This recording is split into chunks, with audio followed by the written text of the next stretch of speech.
Palhetas. Distribuição Sinapse.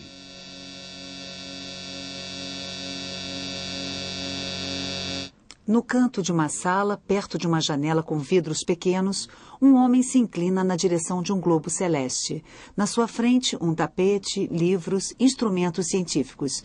No fundo, um quadro, um armário, outros livros. A textura da luz. O astrônomo. Johannes Vermeer. Museu do Louvre, Paris.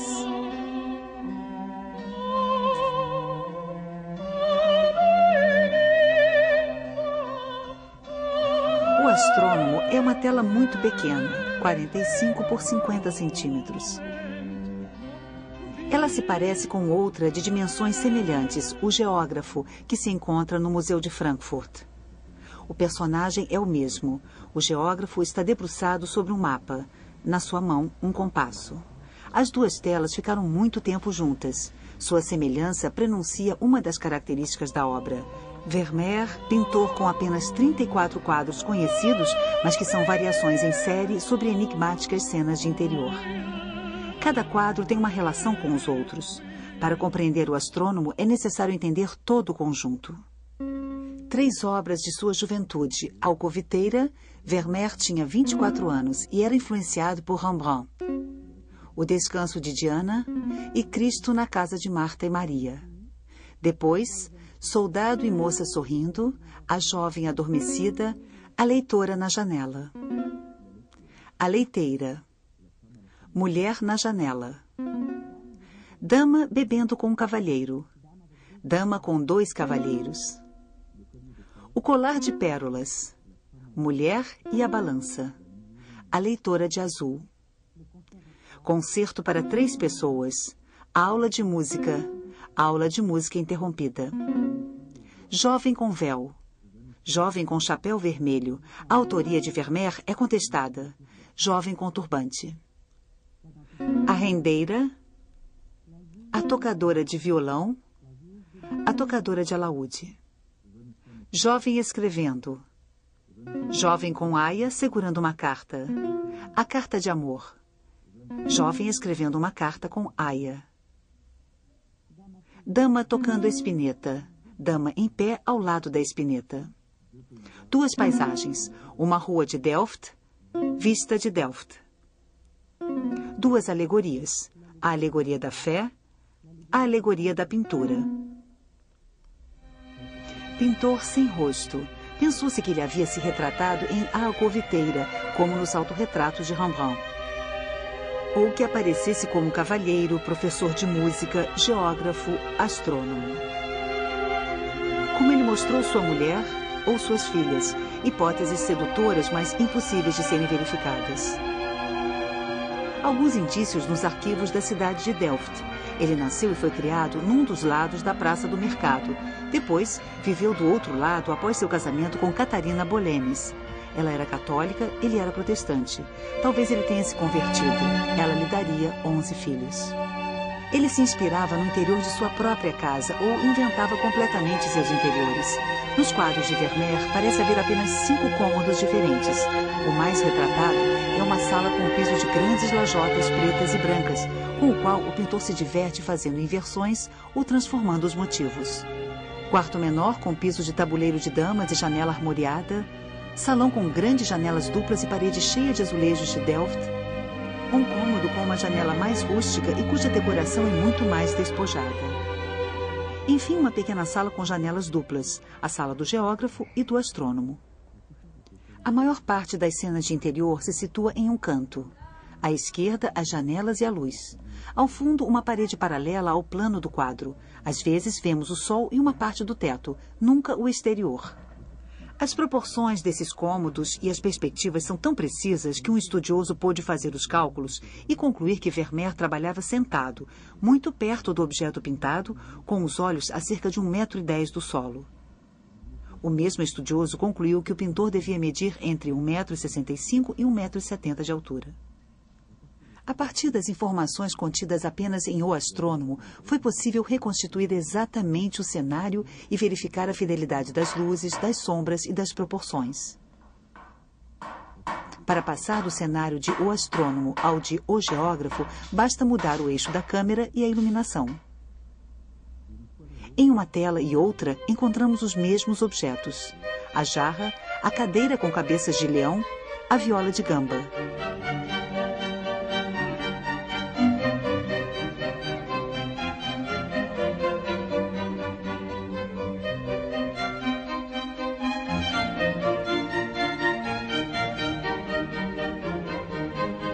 Ou os mesmos elementos de figurino: o casaco amarelo com acabamento em arminho, a pérola.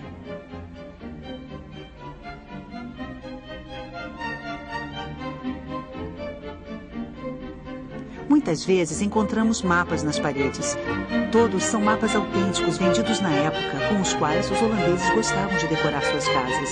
Eles existem ainda hoje em diversas bibliotecas da Europa e da América. Outro objeto frequente é o quadro dentro do quadro.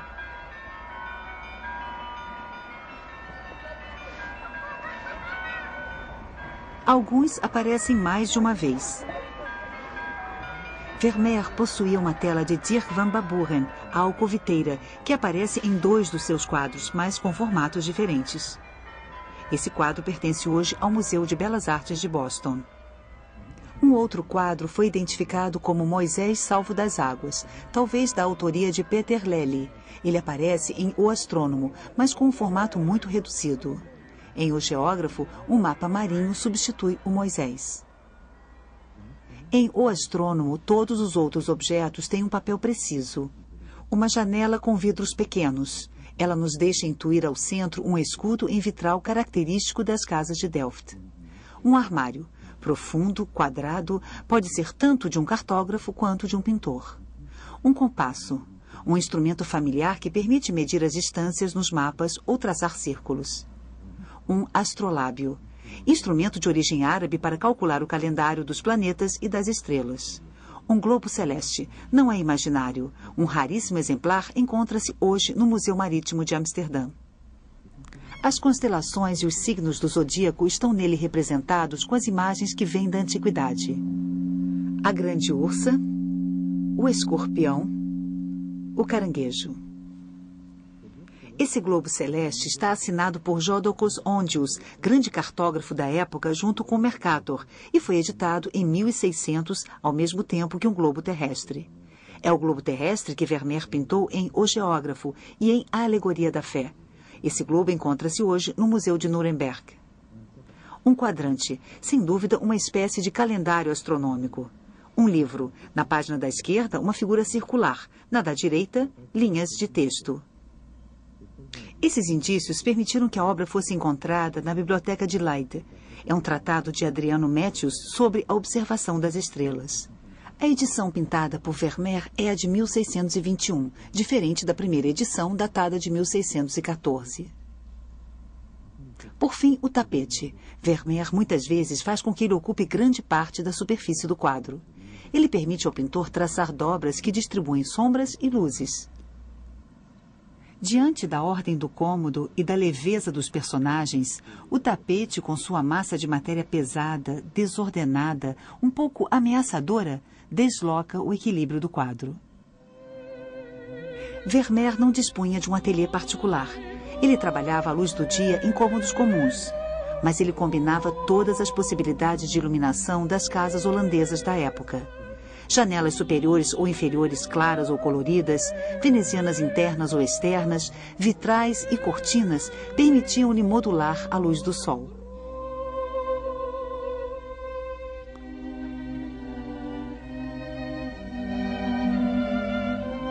Cada cômodo se torna uma espécie de armadilha de luz.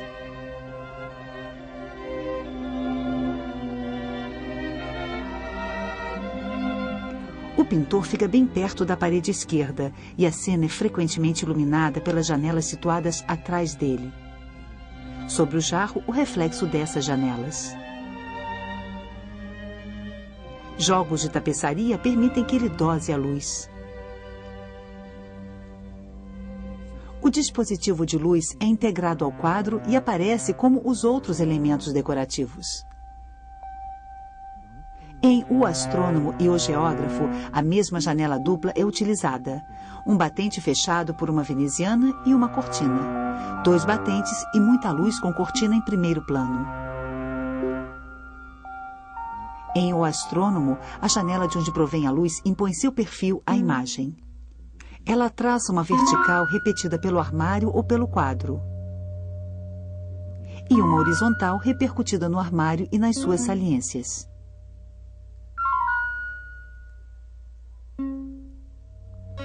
A janela e o quadro cortados pela moldura induzem tensões em direção ao exterior. A direção da luz provoca um sistema de sombras ligeiramente deslocado em relação à diagonal. O centro do quadro se confunde com o ponto de fuga das perspectivas. No século XVII, os pintores que queriam respeitar a perspectiva costumavam utilizar a câmera obscura, ou câmara escura, uma prefiguração do aparelho fotográfico. A máquina se tornará cada vez mais complexa. A câmara escura era uma caixa dotada na frente de uma objetiva composta por uma ou várias lentes e atrás de uma placa de vidro polido. Um dispositivo em forma de fole permitia fazer um foco aproximativo. A imagem obtida era invertida horizontal e verticalmente. Graças a um espelho, era possível colocar a imagem de cabeça para cima.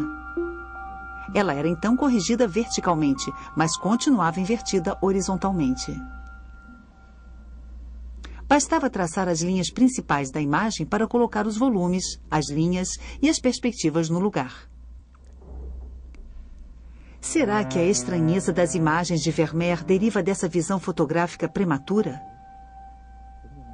Primeiro indício, a visão em planos. Aqui o tamanho do homem é muito maior do que o da jovem. Um efeito que podemos observar com as lentes fotográficas de curta distância focal quando estamos próximos do objeto. Nos quadros de Vermeer, os objetos dos primeiros planos assumem grande importância. Segundo indício, objetos desfocados. A noção de profundidade de campo tornou-se posteriormente familiar graças à fotografia e ao cinema.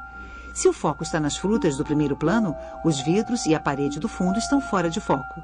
Se o foco está no segundo plano, o primeiro plano, por sua vez, se torna desfocado.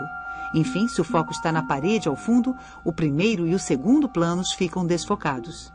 Em A Leiteira, os primeiros planos são ligeiramente desfocados, enquanto podemos ver até as menores marcas deixadas pelos pregos na parede ao fundo. Podemos dizer, portanto, que Vermeer pintava fora de foco.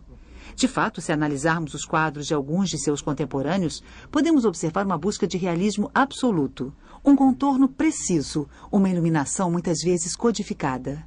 Para Vermeer, ao contrário, o objetivo era representar a impressão de um dado instante. O contorno tinha menos importância. Terceiro indício, o rigor da perspectiva.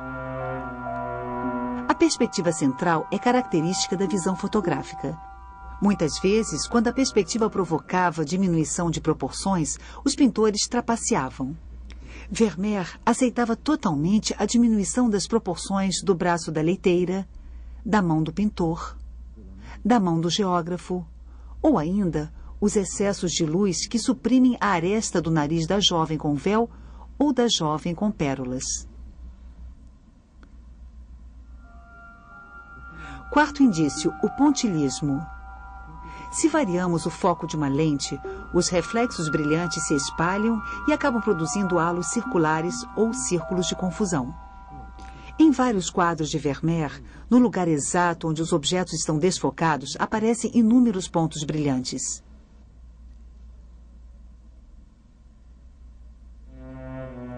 Quinto indício, o formato dos quadros. Uma lente circular projeta sobre o vidro polido uma imagem circular ou ligeiramente ovalada. Um quadrado ou um retângulo ligeiramente pronunciados são as figuras mais práticas para recuperar essa imagem e eliminar as bordas desfocadas ou mais escuras. Daí a forma das câmaras escuras. Notou-se justamente que as telas de Vermeer tinham proporções um pouco reduzidas e que suas formas retangulares aproximavam-se muito de um quadrado. A vista de Delft é um exemplo ainda mais flagrante dessa visão quase fotográfica. A cidade é vista a partir do sul. No centro, as portas de Schiedam e de Roterdã. O relógio da primeira porta marca 7h10. O sol baixo ilumina o leste dos telhados. É manhã. A riqueza de detalhes e a luz são ainda mais surpreendentes porque, naquela época, os pintores nunca pintavam ao ar livre. Podemos encontrar o lugar preciso onde Vermeer pintou. A margem do rio. A paisagem vista bem do alto. Agora, essa margem é plana. Vermeer pôde se instalar no andar superior de uma das casas de lá e utilizar um dispositivo de câmara escura mais complexo, talvez igual ao que usavam os astrônomos para observar a imagem do Sol. Ele talvez tenha podido assim desenhar os contornos de sua paisagem e inserir certos detalhes.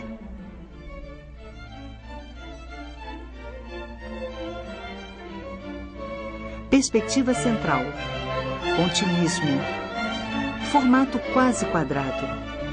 Visão em planos. Primeiro plano e personagem desfocados. Todos esses elementos também caracterizam o astrônomo. A câmara escura é apenas um instrumento. Ela pode ter influenciado a visão de Vermeer ou sugerido efeitos, mas não explica tudo.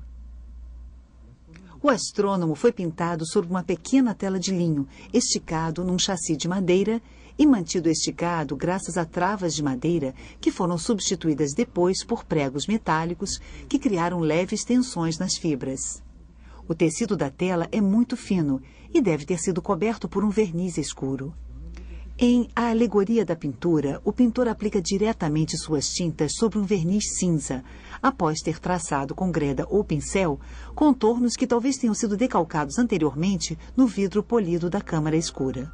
Os azuis do tapete, os verdes e ocres amarelados do globo e da janela, os ocres avermelhados dos fundos, os violetas azulados da cadeira e das áreas de sombra, grande parte do círculo das cores está representada. Os pigmentos de Vermeer são clássicos. Amarelos são sulfeto de arsênico, verdes são malaquita, o branco é cerusita, o ocre amarelado e o ocre avermelhado são cinabre.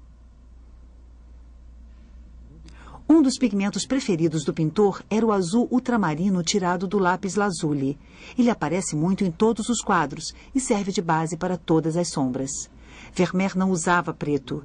Ele o obtinha misturando marrom e azul ultramarino. E costumava preparar seus verdes misturando azul com amarelo claro vegetal, provavelmente obtido da decocção de flores amarelas. Este verde envelheceu mal. O pigmento vegetal amarelo se degradou. As árvores de Vista de Delft tornaram-se azuis, como os loureiros do modelo e do quadro em A Alegoria da Pintura. A roupa do astrônomo tem uma cor imprecisa entre o verde e o azul, e é possível que o mesmo fenômeno tenha acontecido. O personagem do astrônomo foi bem escolhido. Vermeer explorou matéria e luz com um rigor comparável ao de um sábio da época, como Newton. Até então, os pintores representavam as sombras com nuances de preto ou marrom. Vermeer foi um dos primeiros a levar em conta suas cores e a usar o degradê. Em A Leiteira, um minúsculo pedaço de vidro quebrado deixa passar um raio da luz do sol que a janela filtra e torna azulada. Essa atenção minuciosa com a luz é ainda mais evidente no tratamento dos reflexos. Reflexos das roupas sobre a pele dos personagens, reflexo dos personagens nas janelas e espelhos.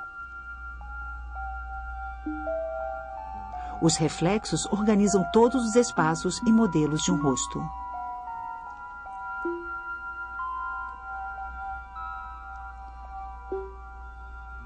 Ou então mostram o que há fora do quadro, como em uma bola de vidro em A Alegoria da Fé.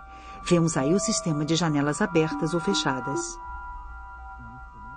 Em O Astrônomo, um reflexo de apenas 2 milímetros de largura mostra o resto do cômodo, tendo como fundo uma janela. Enfim, o reflexo se reduz a uma espécie de átomo de luz com a técnica pontilhista. Inspirados talvez pelos círculos de confusão das lentes ópticas, os pontos proliferam em vários quadros. Seus pequenos relevos de cor mais clara, depositados na ponta do pincel, distribuem luz por todos os lados, aumentando ainda mais o seu brilho. Telhas irregulares de um telhado ensolarado, reflexos da água sobre les bordages d'une coque, grãos brilhantes da casca do pão, consistência cremosa do leite, a trama das fibras têxteis, cabelos louros anacarados. As texturas das coisas são assim reveladas pela capacidade da matéria de produzir esses minúsculos grãos de luz. Todos esses tipos de pinceladas se unem em O Astrônomo. Pinceladas médias e leves, grandes superfícies planas de cor, pinceladas muito finas e, enfim, pontilhados.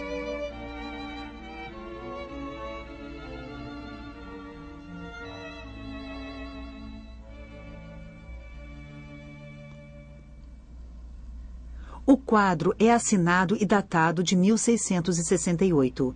A caligrafia parece a de um outro quadro, mas o nome e a data podem ter sido adicionados por um marchand após a morte de Vermeer.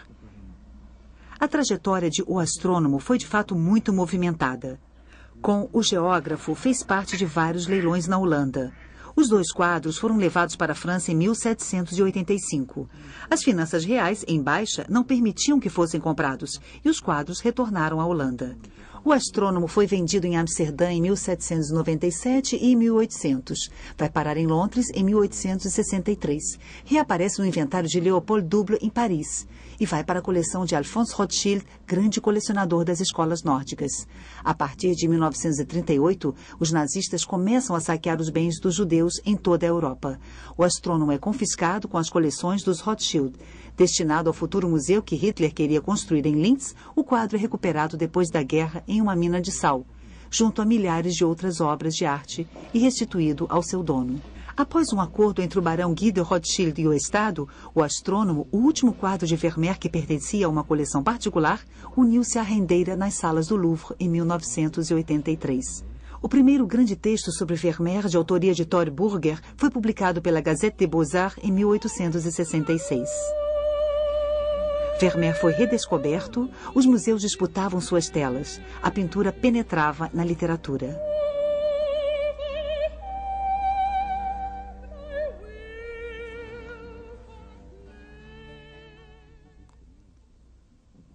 Um globo sobre uma mesa, uma janela que ilumina um cômodo.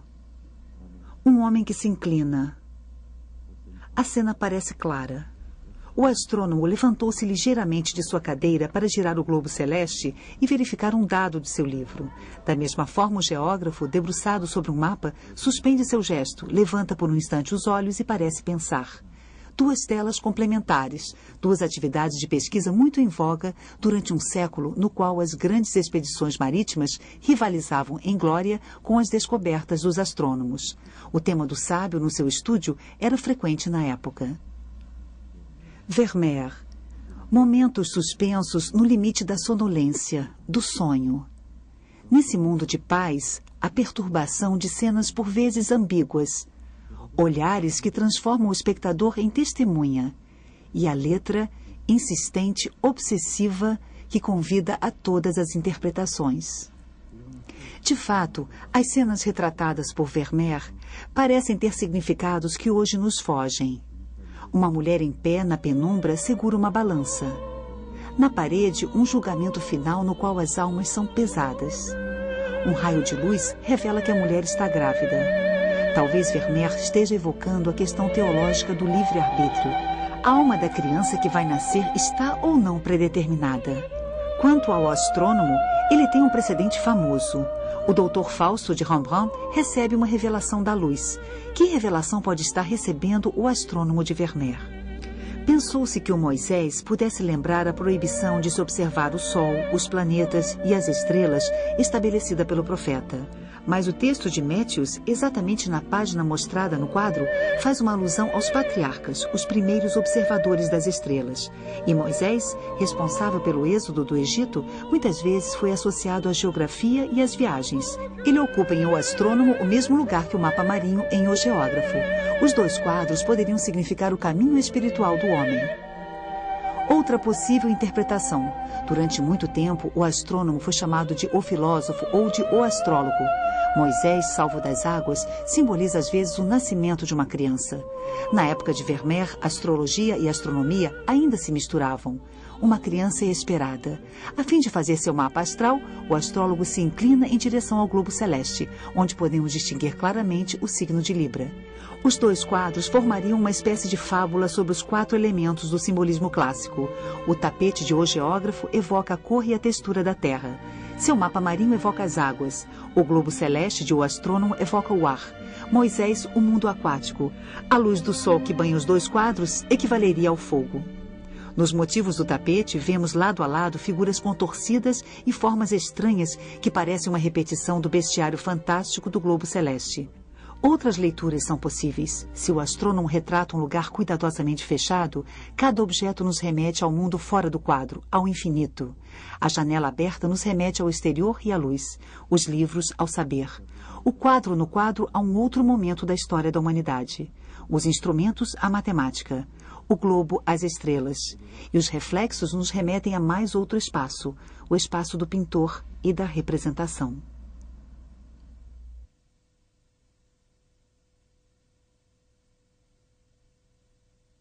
Versão brasileira Audio News.